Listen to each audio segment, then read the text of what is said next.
matanong lang kita. Doon sa ledger na hawak mo, ano ang mga nakikita mong pangalan at mga pwedeng hanay na gamitin doon? Alam mo naman, ang ledger, ebidensya yan. Diba? Ebidensya yan. Hindi ko kay Atty. Levy ang may hawak, pero nakita na ni Atty. Levy. Eh, siyempre, ayaw pa sumagot ng ating mga kasama, pero hawak nila yan, pati yung logbook ng in and out ng mga kotse. Atty. Levy, if you can just expand on that a little.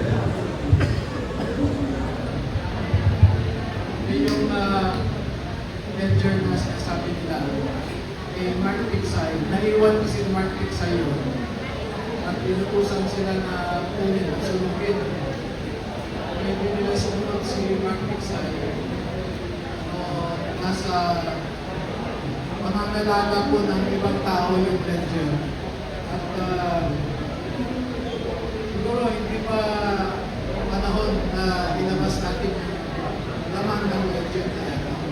Kasi maraming mga tao doon, pati kung sino yung nakinabang sa Federal Fund at saka sa PBIC Fund.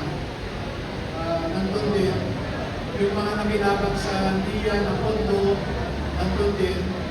Pero pag dumating mo siguro si Mark Picsay, siya ang tamang tao na magpapaliwanag sa mga nilalaman ng ledger.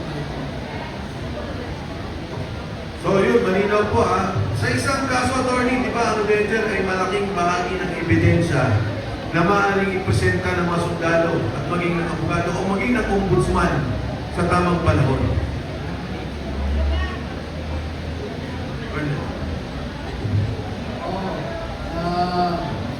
Yung ledger kasi na yan ay isinulat bago pumutok ang kontrobersiya. So usually ang mga korte, bumibigyan yan ng evidential weight because it was prepared before the controversy arose. Pero sa tamang panahon po, tulad ng sabi ko. Thank you, Attorney. Yes, ito yung laging sinasabi nila Tulputang na puro hearsay raw ang testimonya ng David Marinos. Dito, nakita po natin na meron pong mga ebidensya.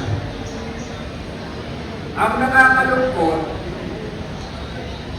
ang ginagawa ng mga taong may mga involvement sa malawakang pagnanakaw ng pondo ng bayan, kawawa ang mga witness natin na dinidimanda pa para lang akutin.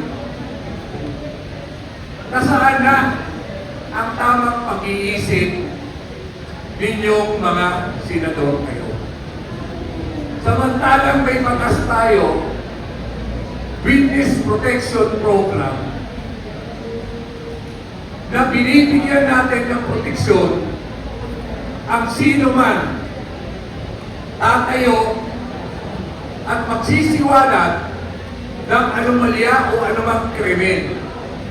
Buti pa, yung mga witness, yung mga makakaliwa, mga makapingkian, mga dilawan, laban kay dating Pangulong Rodrigo Duterte sa ICC, pinoproteksyonan nila. Iisa lang, sana maintindihan ninyo ngayon, iisa lang ang problema natin sa bayan nito. Yung mga taong nagpapatakbo sa gobyerno. Sana makonsensya na kayo. Sana maawa tayo sa mga taong tumitindig. Tumitindig para sa bayan, tumitindig para sa taong bayan. Na sana naman, kung hindi kaya ipagtanggol ng taong gobyerno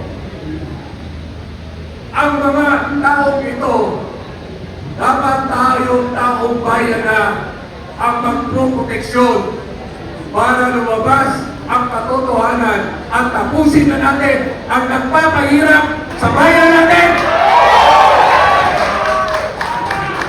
Sana manaig ang kabutihan at sana manaig ang katotohanan.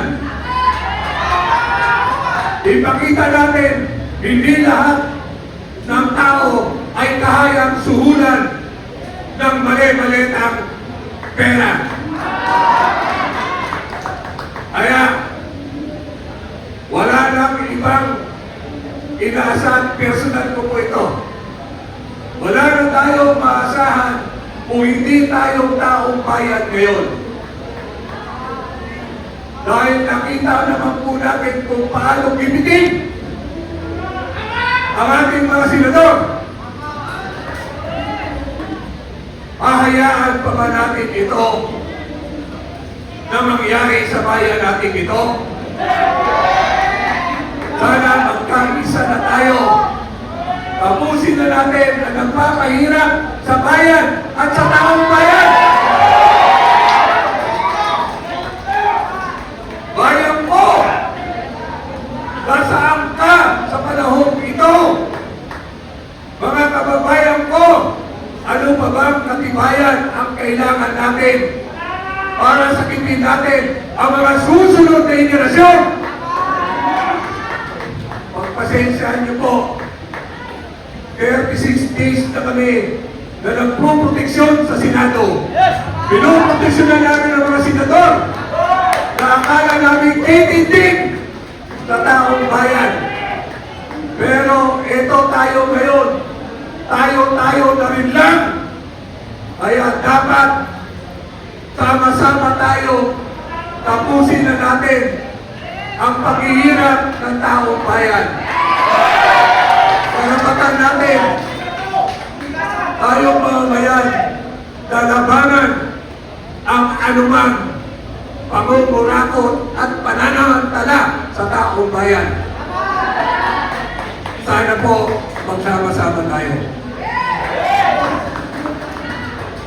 Lupang hinirang, tuyang ka ng magiting sa manlulupi. Di mapasisir sa dagat at bundok, sa sibuyat, sa langit mo'y bukaw. Ay tilagang pula at awit sa paglayang minamahal. Ang isap ng watawat mo'y tagumpay na nag-iingin. Ang bituin ng araw niya kay ng pamay di magdidilim. Lupa ng